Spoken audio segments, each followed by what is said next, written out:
प्रेम से बोलो। आधे आधे, किसी किसी का तो जवानी नहीं हिल रही है। यूं तो नहीं सोच रहे कि ये महाराज और पता नहीं कहां से आके मर गया, यहाँ पे इसकी वजह से हमें यहाँ आके बैठना पड़ता है, नहीं तो आराम से पंखा चला के सोते थे, हम यहाँ गर्मी में और मर रहे हैं।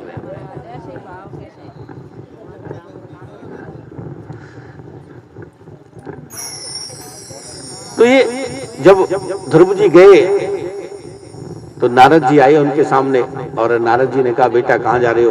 कि मुझे भगवान की गोदी में बैठना है। एक ही लत थी बस, एक ही बात उनके दिमाग में कि मुझे भगवान की गोदी में बैठना है। बोले तुमने कोई गुरु बनाया हुआ है? कि गुरु तो नहीं बनाया। कि गुरु नहीं बनाया हुआ तब भगवान को प्राप्त नहीं कर सकते, क्योंकि गुरु बिन भवनिधि तरहि न कोई, जो बिरंज शंकर सम होई। बगैर गुरु के ज्ञान नहीं होता, और जब तक हमारे गुरु नहीं है तब तक हम जो भी धर्म कर्म पुण्य इत्यादि करते हैं उसका भी पूरा फल नहीं मिलता हमें। गुरु का होना बहुत जरूरी है।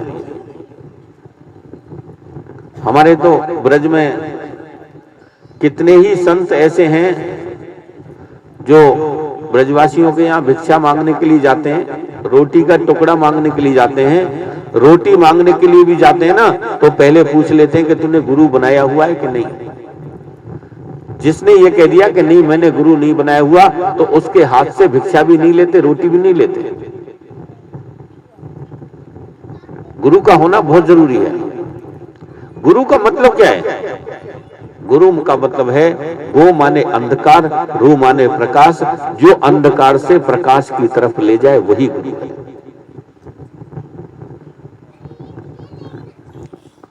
तो बोला गुरु जी वो गुरु तो नहीं बनाया, कैसे करूं?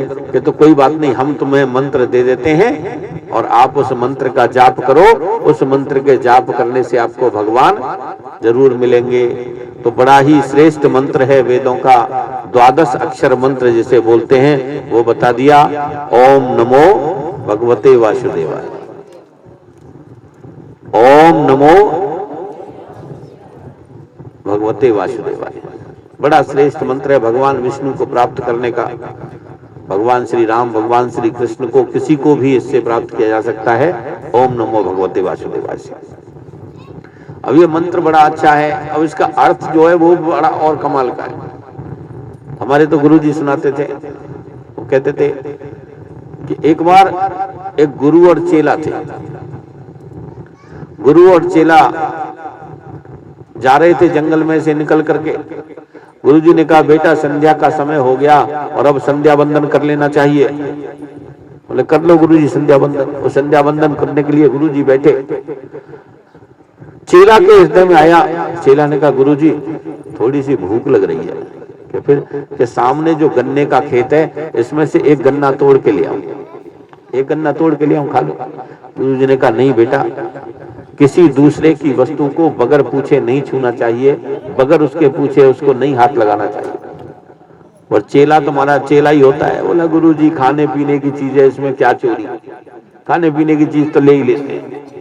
वो चला गया, वो गया और उसने जाते ही गन्ना तोड़ दिया। और जैसे ही गन्ना टूटने की धड़ाक से आवाज आई, और वो जो किसान था, जो खेत का मालिक, वो पहले से ही परेशान था और रोजाना कोई ना कोई उसके खेत में से गन्ने तोड़ ले जाता था। आज वो भी तैयार बैठा था एक मोटा बांस का डंडा लेके कि आज जो आएगा उसी की खोपड़ी फोड़नी है। और संयोग से वो चेला पहली बार आया, वो चेला ही फंस गया।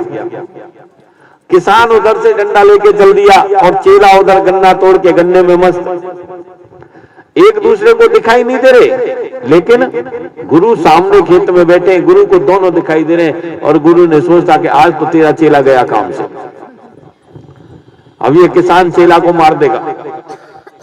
पर वो गुरु ही क्या, जो अपने चेला को हर परिस्थिति से बाहर ना निकाले।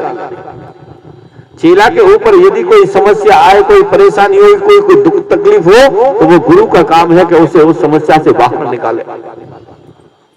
और गुरु जी ने सोचा इसको बताऊं, कैसे बताऊं? यदि मैं इसे जोर से बताऊंगा कि बेटा किसान आ रहा है डंडा लेके तुझे मारेगा, तो वो तो भाग जाएगा, पर ये किसान मेरे पीछे पड़ जाएगा कि तू ही चोरी करवाता है। अपना भी बचाव रखना होता है, कई बार सामने से नहीं कह सकते। बोला इशारे से समझाता हूं। अब गुरुजी ने उसको इशारा किया और संयोग से वो चेला का नाम था ओम। ओम नाम का वो चेला था। तो बोले बेटा ओम, कि हाँ गुरुजी, के नमो, ओम नमो यानी नीचे झुक जा। क्या फिर कि नमो और भगवते, भागना शुरू कर दे, नमो भगवते। क्या क्यों गुरुजी? क्या वासुदेवाय, बांस देने वाला आ रहा है। ओम नमो भगवते वासुदेवाय, बांस देने वाला आ रहा है। अब चेला नीचे झुका और भाग गया। अब ये आपको लग रहा होगा हास्य में है, लेकिन इसका अर्थ समझो। अर्थ क्या है? जो चेला है वो चेला तो है जीव, चेला है जीव। गन्ने की जो खेती है वो है विषय वासनाओं की खेती, और जो किसान है वो है काल। जीव जब विषय वासनाओं के चक्कर में पड़ता है तो काल उसकी तरफ उतनी ही जल्दी आता है उसे मारने के लिए। जीव विषय वासनाओं के चक्कर में पड़ेगा, काल उसे उतनी जल्दी मारने के लिए आएगा।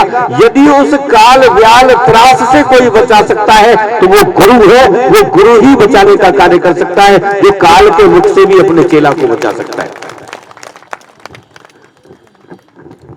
तो वो गुरु ने कहा, तो गुरु ने उसको बचाया। गुरु का काम होता है चेला को बचाने का। तो ये मंत्र दिया, ओम नमो भगवते वासुदेवाय। ध्रुव जी ने जाकर के मंत्र जाप किया। पहले पत्ते खाते थे, फिर जल, खाली जल के ऊपर रहने लगे, फिर वायु के ऊपर रहने लगे, और फिर वायु का आहार भी बंद कर दिया, केवल प्राण वायु से ही जीवित रहने लगे। प्राण वायु पर जब आए तो तीनों लोकों में खलबली मच गई कि ये कौन, ये कैसा भक्त हो गया। इंद्र तक का इंद्रासन भी डोल गया। तो भगवान नारायण को स्वयं आना पड़ा। भगवान नारायण ने आकर के ध्रुव को दर्शन दिया और ध्रुव से पूछा कि बेटा तेरी भक्ति से मैं बड़ा प्रसन्न हूँ, जो तू मांगना चाहे मांग ले। ध्रुव जी ने एक ही कहा कि प्रभु मुझे सिर्फ आपकी गोदी में बैठना है। ध्रुव जी महाराज को भगवान नारायण ने अपनी गोदी में बैठाया, अपना शंख उनके मुख से लगाया, बड़ी अच्छी सुंदर स्तुति हुई और कहा कि बेटा अभी मैं तुझे 36,000 वर्ष तक सुतल लोक का राज्य देता हूं, और उसके बाद में जब तू आएगा तो तेरा नाम ध्रुव लोक होगा। जो ध्रुव तारा आज भी चमकता रहता है वो श्री ध्रुव जी का ही लोक है, जो भगवान की भक्ति से ही प्राप्त हुआ है। भगवान की भक्ति से हम जो चाहे बड़े से बड़ा कार्य कर सकते हैं और बड़े से बड़ा पद प्राप्त कर सकते हैं भगवान की भक्ति करके। प्रेम से बोलो। आगे ध्रुव जी को राज्य दिया, ध्रुव जी राजा बने। तो उनका जो सौतेला भाई था उत्तम, वो एक बार यक्षों के साथ में लड़ता हुआ मृत्यु को प्राप्त हुआ। यक्षों के राजा थे कुबेर। कुबेर को जानते होंगे आप। कुबेर रावण का सौतेला भाई था। जैसे भगवान भोलेनाथ ने कुबेर पद प्रदान किया था, और कुबेर पहले कुछ नहीं था। कुबेर तो चोरी करता था, वो तो चोरता था। एक चोर को ही भगवान ने कुबेर बना दिया।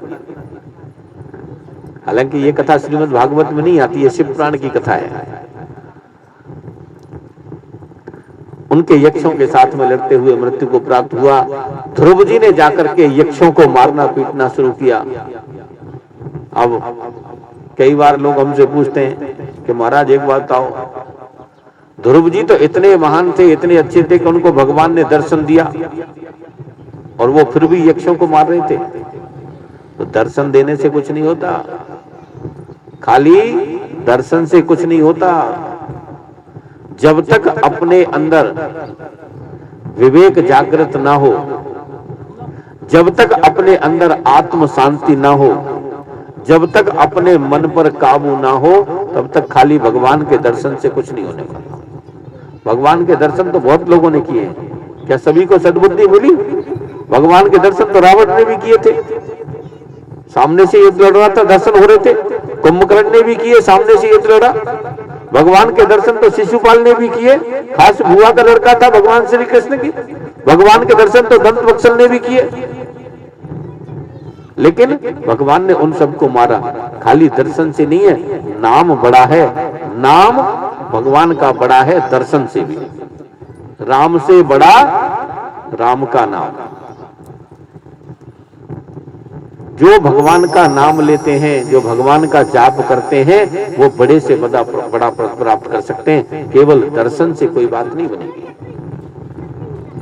हमें यदि मोक्ष को प्राप्त करना है तो वो भगवान नाम के जप से हो सकता है। गोस्वामी तुलसीदास जी ने रामचरितमानस में बताया भी है कि राम एक तापस तिय तारी, नाम कोटि खल कुमति सुधारी। राम ने तो एक ही नारी को, अहिल्या को ही तारा है अपने चरण रज से, और किसी को नहीं तारा। लेकिन भगवान राम के नाम ने करोड़ों करोड़ों आदमियों को तार दिया होगा। इसलिए नाम बड़ा है, नाम जप की महिमा सबसे बड़ी है। भगवान के नाम का जप करते रहना चाहिए। यक्षों को मारा, फिर संधि हुई, और उसके बाद में ध्रुव जी महाराज गए। ध्रुव जी महाराज के ही आगे वंश में जाकर के एक राजा हुए जिनका नाम था अंग। अंग कौन है? अंग हमें समझ लो, आप अपना शरीर समझो। अंग हमारे शरीर को ही तो कहते हैं। अंग के एक बेटा था जिसका नाम था वेन। वेन बड़ा दुष्ट था, बड़ा ऊताताई था। तो उसकी दुष्टता से दुखी होकर के अंग अपने ही राज्य की एक कंदरा में जाकर के छुप गए। सैनिकों ने खूब ढूंढा, दुनिया भर में ढूंढा, देश विदेश ढूंढा, लेकिन राजा अंग नहीं मिले। क्योंकि हम बाहर बाहर ढूंढते हैं, उन्होंने दुनिया भर में ढूंढा, अपने अंदर नहीं ढूंढा, अपने राज्य में नहीं ढूंढा, अपने अंदर ढूंढते तो जरूर मिल जाते। भगवान हम सभी के अंदर बैठे हुए हैं, आत्मा रूप में। आत्मा से परमात्मा, आत्मा रूप में भगवान हमारे अंदर बैठे हुए हैं, और हम बाहर बाहर ढूंढते हैं, अपने आप को नहीं ढूंढते। जिस दिन हम अपने अंदर ढूंढना शुरू कर देंगे, उस दिन हम प्राप्त भी कर लेंगे। लेकिन हम अपने अंदर नहीं जाना चाहते। अंदर इसलिए नहीं जाना चाहते कि अंदर जब जाएंगे तो सबसे पहले हमारी बुराई हमारी आंखों के सामने निकल के आएगी। अपने अंदर कोई नहीं जाना चाहता, दूसरे को जाना चाहते हैं बस। अपने बारे में कोई नहीं देखता, दूसरे के बारे में सोचते हैं। पर दूसरे को सुधारने के बजाय, दूसरे को समझाने के बजाय अपने आप को सुधार लो, अपने आप को अच्छा कर लो। मैं कहता हूं महाराज, मान के चलो इस दुनिया में 1 लाख बुरे आदमी हैं, 1 लाख बुरे आदमी हैं, उनमें एक हमारा भी नंबर है। यदि हम अपने आप को ही सुधार लेंगे तो 1 लाख से 1 संख्या तो कम हो जाएगी। 1 लाख से 1 संख्या तो कम हो जाएगी। हम दुनिया को सुधारने के बजाय अपने आप को सुधारने लग जाए तो हो सकता है दुनिया सुधर जाए। अपनी दृष्टि सुधारो, दृष्टिकोण अपने आप सुधर जाते हैं। हमारी नजर का फेर है सब। हम जिसको जैसा देखेंगे हमें वो वैसा ही मिलेगा। तो केवल अपने आप में देखो, अपने अंदर झांक करके देखो, अपनी अच्छाई अपनी बुराई देखो। दूसरे का क्या है, दूसरा पता नहीं कौन किस भाव से क्या कर रहा है। प्रेम से बोलो। तो अंग नहीं मिले, वेन को राजा बनाया। वेन को राजा बनाया तो वेन दुष्ट था, आतताई था। उससे दुखी होकर के साधु महंतों ने, ब्राह्मणों ने ऐसा यज्ञ किया कि उस वेन का अंत हो गया। और उसके बाद में फिर पृथु जी महाराज का जन्म हुआ। पृथु जी महाराज ने आकर के इस पृथ्वी का दोहन किया, इस पृथ्वी को समतल किया, इस भूमि को उपजाऊ किया। तभी से इसका नाम पड़ा पृथ्वी। पहले इसका नाम पृथु जी महाराज से पहले इसका नाम था वसुंधरा। वसुंधरा और धरा नाम था। पृथु जी महाराज ने जब इसका दोहन किया है, इसको उपजाऊ किया है, तब से इसका नाम पृथ्वी पड़ा। पृथु जी महाराज के ही वंश में आगे चल करके एक राजा हुए, बड़े ही श्रेष्ठ, जिनको नारद जी ने बड़ा अच्छा उपदेश दिया। और ये यहां से आगे जो पुरंजन उपाख्यान की कथा आती है, बड़ी ही आनंदमयी कथा है और बड़ी ज्ञानमयी कथा है। उसमें चलने से पहले 2 मिनट के लिए एक बार भगवान की शरण में चलो।